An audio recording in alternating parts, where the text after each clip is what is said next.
le pic, on ne peut pas le connaître. Qui vous dit qu'il connaît le pic, c'est pas possible. Le pic, c'est quoi? C'est la période, quand, bon, la courbe, sur le plan épidémique, la courbe, c'est une courbe en cloche. C'est quoi?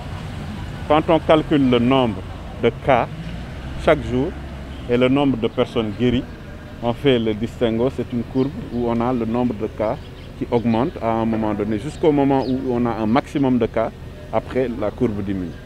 Maintenant, celui qui peut vous donner des informations précises sur un pic, c'est celui qui vous dira que moi, chaque jour je teste, je fais 14 millions de tests. C'est pas possible. Les Chinois pourront vous donner le pic quand ils vous diront, ok, on fait chaque jour 1,4 milliard de tests. C'est pas possible. Les Français vont vous dire tant, etc. Aucun pays ne peut vous dire aujourd'hui c'est telle période de pic, etc. Par contre, on a ce qu'on appelle la partie qui est une partie assez importante sur le plan épidémiologique et qui permet aujourd'hui de sortir des statistiques sur la base des tests réalisés. Parce qu'on était à peu près à 10 tests, après 100 tests. Maintenant, aujourd'hui, on est arrivé en moyenne à 1 millier de tests. Donc, sur la base de ces 1000 tests, aujourd'hui, on tourne autour de 100.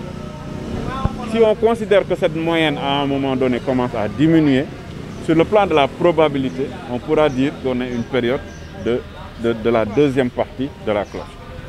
C'est comme ça qu'on peut faire le calcul.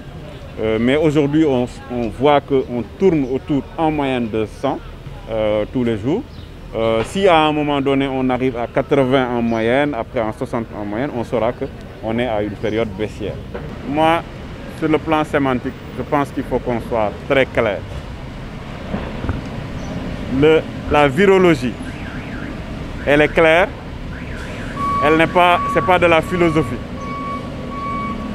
En virologie, un virus crée une contagion.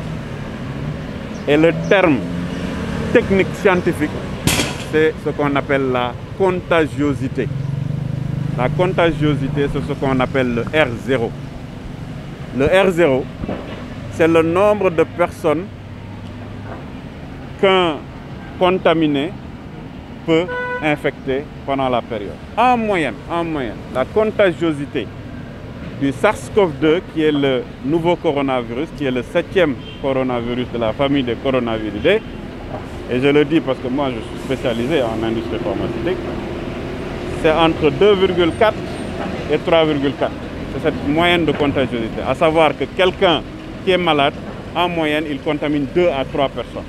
Mais cette contagiosité diffère en fonction du modèle social des pays. Un modèle social comme le Sénégal fait que la contagiosité est beaucoup plus importante dans un pays comme le Sénégal que dans un pays comme la Suède. Parce que les gens vivent vraiment avec une proximité énorme. Donc, cette contagiosité, elle est bien contagieuse d'abord. Et cette contagiosité, je donne des chiffres, elle est de 2,4 à 3,4. Au Sénégal, elle est encore plus élevée.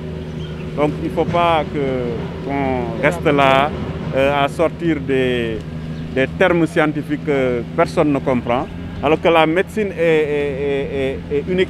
La médecine, elle n'est pas, voilà, c'est pas de la magie, c'est quelque chose que voilà, les spécialistes ont sorti et qui est clair.